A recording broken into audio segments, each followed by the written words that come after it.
Bismillahirrahmanirrahim. Dear students, Assalamu alaikum. Today we will discuss cholinergic drugs. Classification के हिसाब से हम इसको डिस्कस करेंगे आज।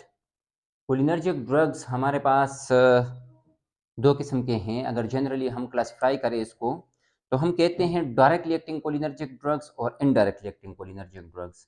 डायरेक्टली एक्टिंग कोलिनर्जिक ड्रग्स वो ड्रग्स होंगे जो कि डायरेक्टली रिसेप्टर्स पे जाके एक्ट करते हैं और रिसेप्टर्स को स्टिमुलेट करते हैं, जबकि इनडायरेक्टली एक्टिंग ड्रग्स जो है ये क्या करते हैं, ये किसी अदर वे से हमारे पास एसिटाइल कोलिन या कोलिनर्जिक जो न्यूरोट्रांसमीटर्स है उसकी कंसंट्रेशन अबाव कर देते हैं। डायरेक्टली ये कोलिनर्जिक ड्रग्स नहीं होते, ये हमारे पास जो न्यूरोट्रांसमीटर्स है जो एसिटाइल कोलिन है उसका लेवल इंक्रीज करते हैं through some other mechanism.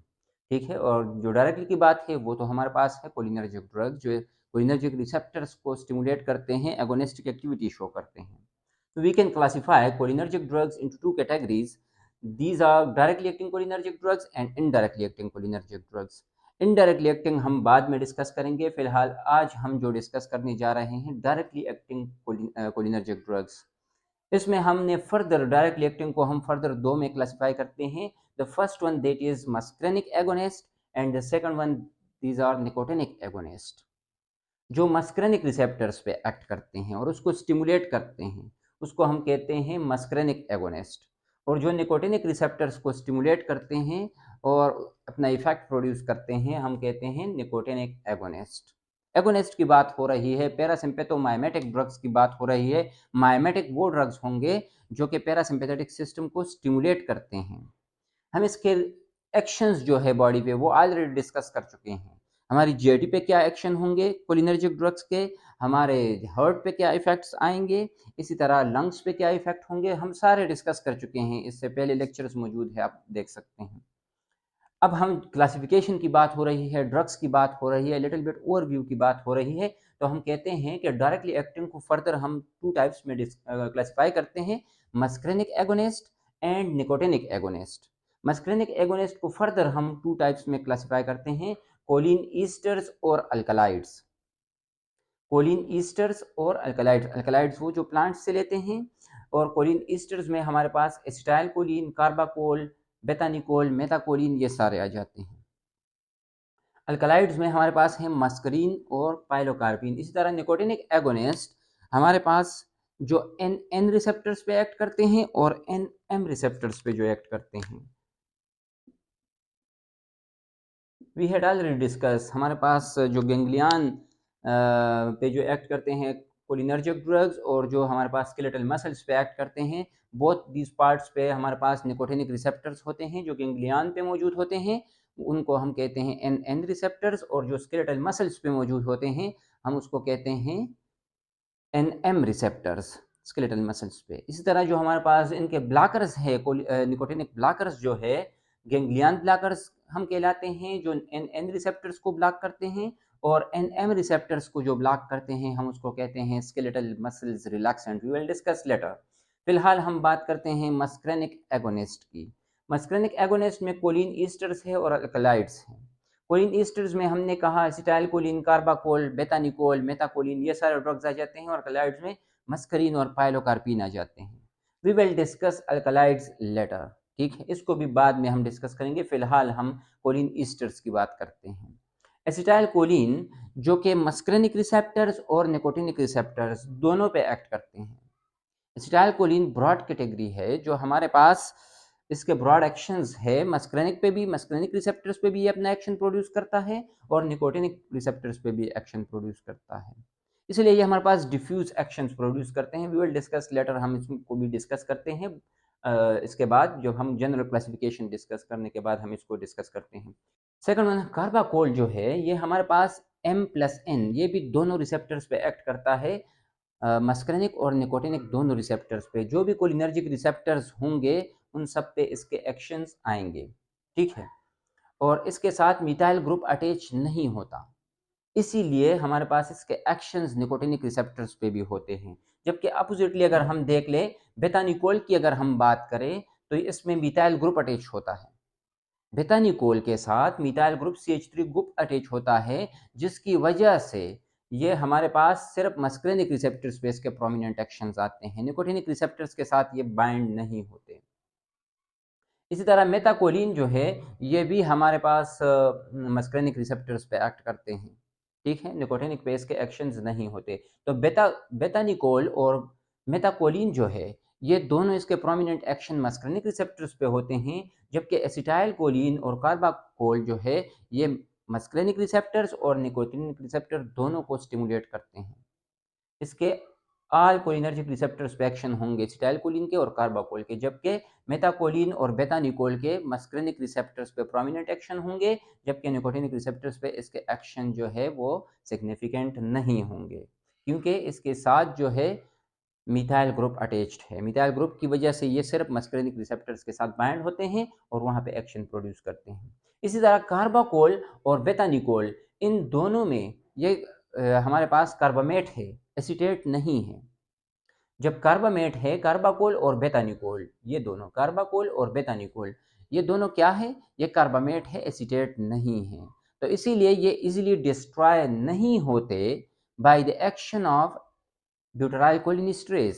Acetyl cholinesterase के साथ ये इजीली डिस्ट्रॉय नहीं होते कार्बाकोल और बेटानिकोल, इसलिए इसका जो ड्यूरेशन ऑफ एक्शन है वो प्रोलॉन्ग्ड होता है देन अदर्स, क्योंकि ये हमारे पास एसीटेट नहीं है, ये कार्बामेट है। जब कार्बामेट है, एसीटेट जो है इजीली डिस्ट्रॉय होते हैं एसिटाइल कोलिनेस्टरेज के साथ, जबकि कार्बामेट इजीली डिस्ट्रॉय नहीं होते।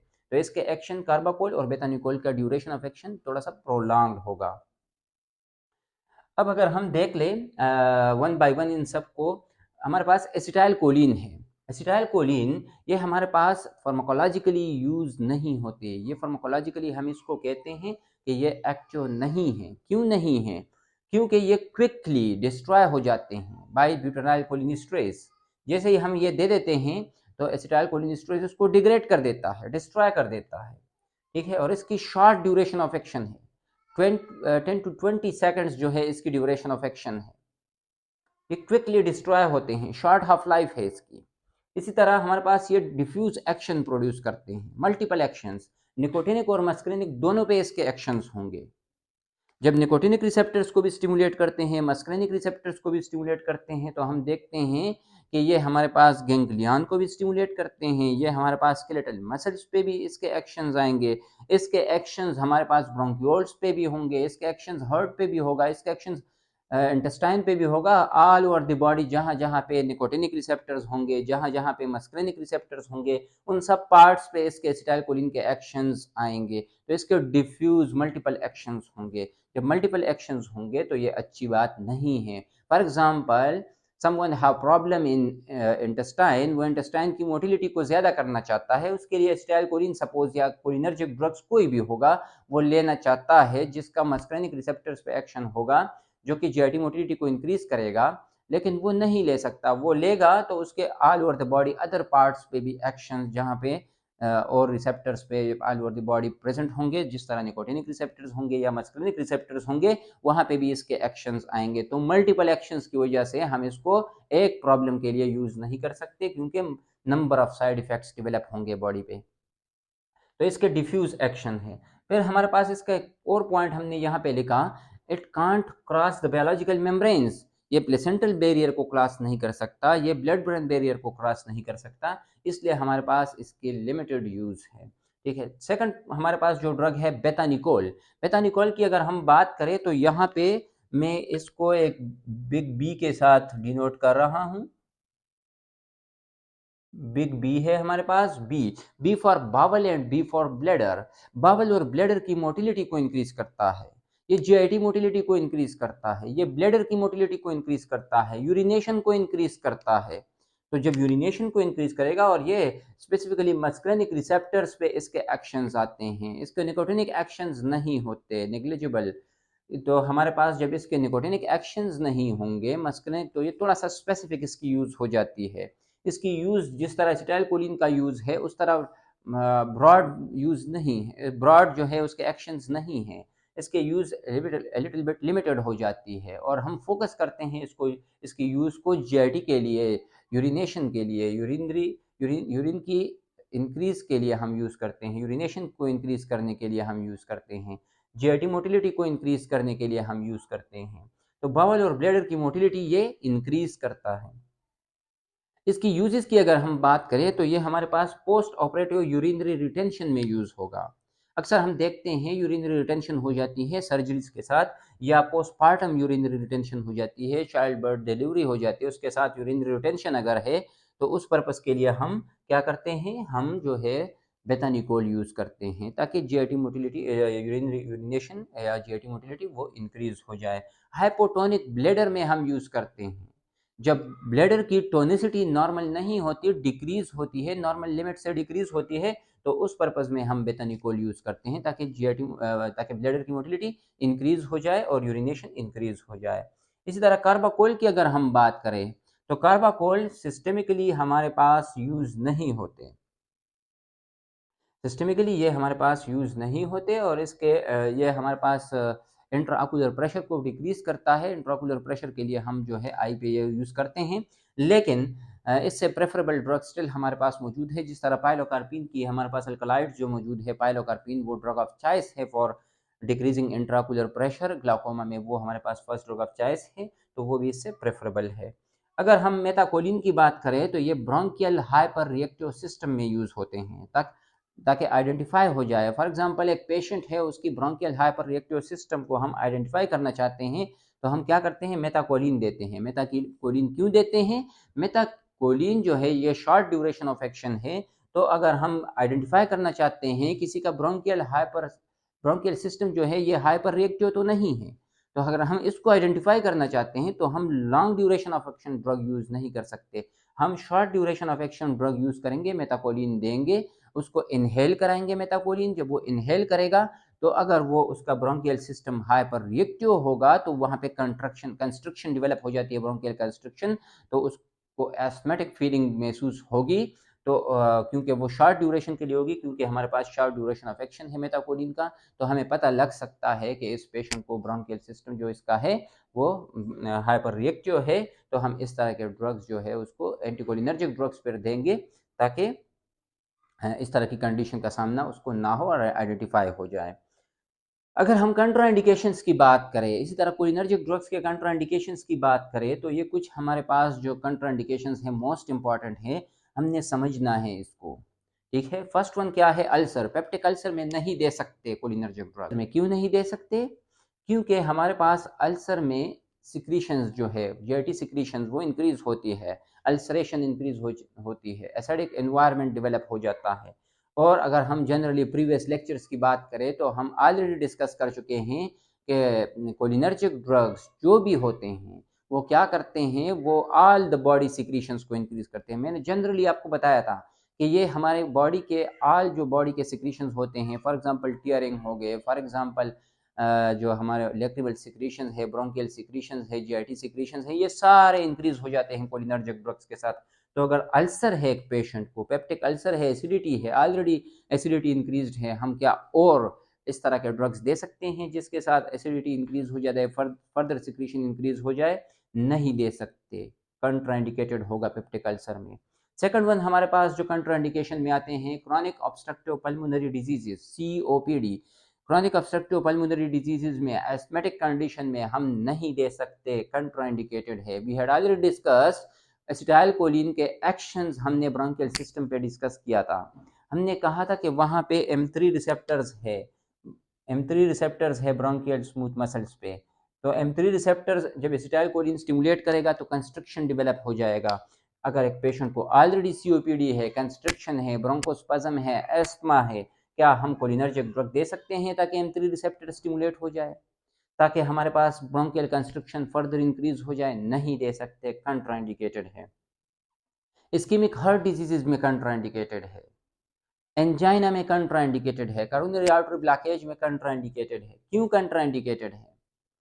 क्योंकि हमारे पास हमारा हार्ट जो है वो नॉर्मल पंपिंग नहीं कर रहा, ऑल ओवर द बॉडी जो रिक्वायरमेंट है बॉडी की ऑक्सीजन की उसको नहीं मिल रहा। क्या हम हार्ट को फर्दर इनहिबिट कर सकते हैं? हमें पता है हार्ट पे कौन से रिसेप्टर्स है, M2 रिसेप्टर्स है।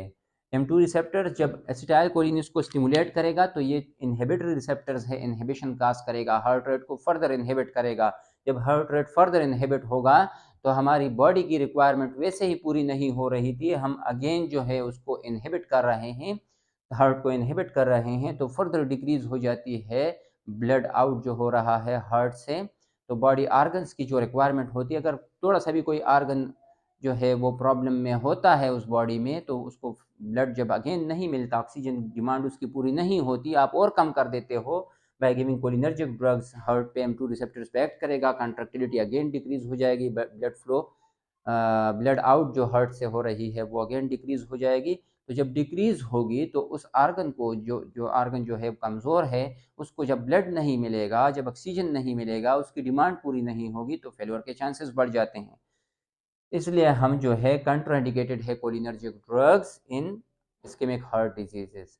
इसी तरह हाइपरथायराइडिज्म में कंट्राइंडिकेटेड है। हाइपरथायराइडिज्म में हमें पता है हमारी बॉडी आर्गन्स की रिक्वायरमेंट बढ़ जाती है, all over the body organs की रिक्वायरमेंट बढ़ जाती है। तो इसी तरह अगर हम कोलिनर्जिक ड्रग्स देंगे, वो M2 रिसेप्टर, इसी M2 रिसेप्टर्स पे अगर एक्ट करते हैं, हार्ट की कंट्रक्टिलिटी डिक्रीज करते हैं, तो कार्डियक आउटपुट डिक्रीज हो रही है, बॉडी आर्गन्स की रिक्वायरमेंट हाइपरथायराइडिज्म में हमने कहा ज़्यादा हो जाती है। और अगर हम हार्ट को इनहिबिट करें, हार्ट की कंट्रक्टिलिटी को इनहिबिट करें बाय गिविंग कोलिनर्जिक ड्रग जो कि M2 रिसेप्टर अब हार्ट पे एक्ट करेगा, तो जब कंट्रक्टिलिटी उसकी डिक्रीज हो जाएगी तो कार्डियक आउटपुट डिक्रीज होगा। जब कार्डियक आउटपुट डिक्रीज हो जाएगा तो हाइपरथायराइडिज्म में body organs, each and every organs की रिक्वायरमेंट ज़्यादा है, उसको ज़्यादा ऑक्सीजन चाहिए, हम हार्ट कंट्रक्टिलिटी को डिक्रीज कर रहे हैं, डिमांड पूरी नहीं होगी ईच एंड एवरी आर्गन की, अगेन बॉडी जो है प्रॉब्लम में जाएगी। कंट्राइंडिकेटेड है हाइपरथायराइडिज्म में। पार्किंसनिज्म में कंट्राइंडिकेटेड है। पार्किंसंस डिजीज क्या है? पार्किंसंस डिजीज में कोलिनर्जिक लेवल बढ़ जाता है और डोपामिनर्जिक लेवल जो है ये डिक्रीज हो जाता है। ये एसिटाइल कोलिन है सपोज, और ये सपोज डोपामीन है। तो हमारे पास क्या होता है, डोपामीन लेवल जो है, एसिटाइल कोलिन लेवल जो है ये बढ़ जाता है पार्किंसंस डिजीज़ में। मस्कुलर कंट्रक्शन डेवलप हो जाती है, एब नॉर्मल रनिंग पेशेंट करेगा, एब नॉर्मल वॉक करेगा, मस्कुलर कंट्रक्शन जो है वो ज़्यादा हो जाती है, कोलिनर्जिक एक्टिविटी उस पेशेंट में ज़्यादा हो जाती है, हम कहते हैं पार्किंसंस डिजीज़ है। तो क्या ऐसे पेशेंट को हम कोलिनर्जिक ड्रग्स दे सकते हैं ताकि और कोलिनर्जिक इफेक्ट आ जाए? नहीं दे सकते, कंट्राइंडिकेटेड होगा पार्किंसंस डिजीज़ में, क्योंकि पार्किंसंस डिजीज़ में ऑलरेडी कोलिनर्जिक इफेक्ट्स इंक्रीज हुए होते हैं। एनी क्वेश्चन रिगार्ड्स दीज जो आज हमने डिस्कस किया, you may ask in the comment section please. Okay, अल्लाह हाफिज़।